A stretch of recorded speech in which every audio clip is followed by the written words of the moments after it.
Hello, welcome to Hope and Prayer for Our World. I'm Reverend Nan Nelson, pastor of Bayou Meto United Methodist Church. I'm so glad you're with me today.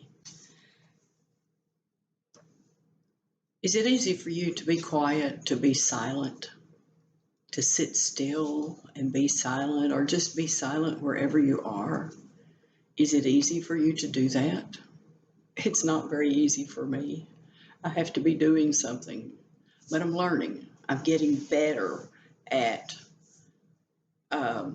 being silent and listening for God. I'm getting better at being silent, to just be silent and be still and embrace the silence. Like early in the morning, when dawn is breaking, everything is quiet outside. Looking outdoors from inside the house, if the wind is blowing, unless it's really raging, you see the leaves blowing on the trees, but you don't hear the sound of the wind. We rarely hear the sound of the wind unless it's fierce. But looking out the window at God's creation in the silence before everyone wakes up and starts moving and heading to work or heading to school or on a trip or somewhere. Silence is beautiful. You might even say silence is eloquent. Silence. I'm reminded of the 3rd chapter in Ecclesiastes and the 7th verse, the 1st and the 7th verses. It's the chapter about a time for everything. The 1st verse says, "There is a time for everything and a season for every activity under the heaven." I'm going to read several of these verses.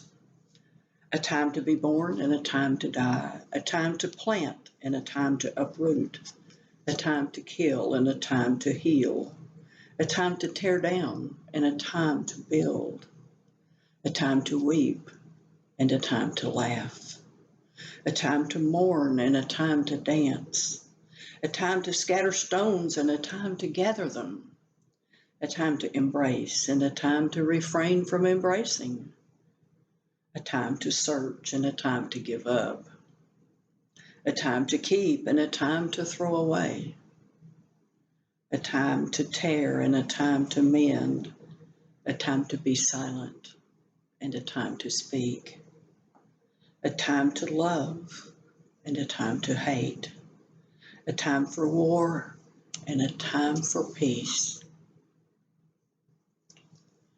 And over in verse 16 it says, "I know that everything God does will endure forever. Nothing can be added to it and nothing taken from it. God does it so that people will fear him. Whatever is has already been, and what will be has been before, and God will call the past to accounts." And today we talk about a time to be silent. And in many of the things that I read in this passage, a time to do this and a time to do something else. In each of those times, we can find a time to be silent. When we're happy, we may be shouting and jumping up and down, and then we stop and we reflect and we rejoice silently in the joy that we have. A new baby, a wedding, a birth, a birthday, an anniversary, time spent on the phone with a friend you haven't spoken to in a long time, and you sit back and just enjoy remembering the conversation that you had. I did that recently with a dear friend. We had lost one another's phone numbers and one another's addresses because each of us had moved and numbers had changed. A couple of weeks ago, fortunately, I found her daughter and got her number, and we talked for 2.5 hours, and we could have probably talked on into the night. It was like we had never missed seeing one another in all that time of silence. There was silence afterwards for me in the joy that I had in reconnecting with her. That was a good silence. When we were in school, when you're in school, there's a time for silence and a time for listening and a time for participating. When we're in worship, there's a time for silence, maybe for silent prayer, as in Bayou Meto, online and in person. We have a time of silent prayer. Prayer is important, but so is silence. When we're silent, we can listen and be able better to hear God talking to us and speaking to us when we're silent than when we're busy running hither and thither. When we're silent, we hear things we've never heard before. In fact, this morning, when I woke, before I ever raised up out of bed, I could hear the carillons playing at a nearby church. And with a bad ear, it was wonderful to hear that. I got up and opened a window so I could hear it better. And everything was silent except the carillons. They were beautiful. There was a man that was visiting the Canadian prairies, and he found a man and he was talking to him. And the man, they talked about all of the open space of the Canadian prairies, and the wind blew all the time there. It does blow there all the time. And the man that lived there said that being in that open space, it had shaped his spirit. Because when the wind stops, it's so loud that everyone pauses to listen. And the visitor thought about it a while, and he thought, how can sound be so loud? But as he traveled those prairies, he began to understand. Because the people in the great prairies, the sound they hear, the music that underlies their lives, is the constant, ever-present howl of the wind. To them, it's no sound at all. And when it stops, silence takes a different shape. And they're aware of it. And all of them pause to listen to the silence. I think we too should pause and listen to the silences, the empty spaces. Each room in my home has a different sound and a different feel. What about yours? The room I'm in today is a place where I go to be silent. I have one other room where I go to do this, to be silent. What about you? Is there a space, or are there too many children or too many grandchildren running around all the time? Perhaps when they're at school or away playing with a friend or back home with their parents or at their grandparents', maybe you have time to go to that room, that space, wherever it is. Maybe it's outside on your patio, in your garden, might be in your car, and spend time in silence and listen to the silence. If you've traveled to the mountains, there's a special silence there.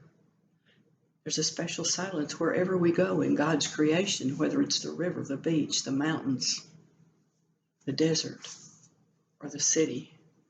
The cities are loud, but at night, they're much more silent than during the day. Silence. Silence can help us clear our minds and clear our thoughts. I have a watch that tells me to breathe every so often. I don't always do it. I think, well, I'm already breathing. But I find when you take time to breathe specifically in and out for one whole minute, there's silence. You can't talk when you're doing that deliberately, not very easily. It's a time of silence, and it is a way to refresh and to clear your mind and to clear your thoughts even for 1 minute. Try it, just breathing easily in and out for 1 minute and have that time of silence. Maybe the silence will grow and you won't realize that you're breathing. It won't be cognizant in your mind. But take time to be silent today and enjoy the silence and reflect on all that you hear in the sound of silence. Will you pray with me? Almighty and loving God, help us to be silent and embrace the silence in our lives, and find places where we can be silent and listen for you, listen for your voice, but to a place to be silent with our eyes wide open, enjoying the silence all around us of what we see, the silence of your creation in the early morning or the late evening. Help us to be silent, because silence is eloquent and it can fill our souls with your love. In Jesus' name, amen. Thank you for being with me today. I hope you're back again next Thursday for a time of hope and prayer for our world. Hope and prayer for our world opens at midnight on Thursday morning, and it will be there for many months. If you miss it, it'll be there. You can watch it and listen at another time. It's about 10 to 15 minutes. It's on YouTube at Bayou Meto United Methodist Church and on Facebook at Bayou Meto UMC. And our Sunday services that are virtual, they open at midnight. The service time is 11 if you want a specific time to worship. But you may open it at any time from midnight on in Central Daylight Time. Bayou Meto United Methodist Church on YouTube, Bayou Meto UMC on Facebook. Until we meet again, may God bless you.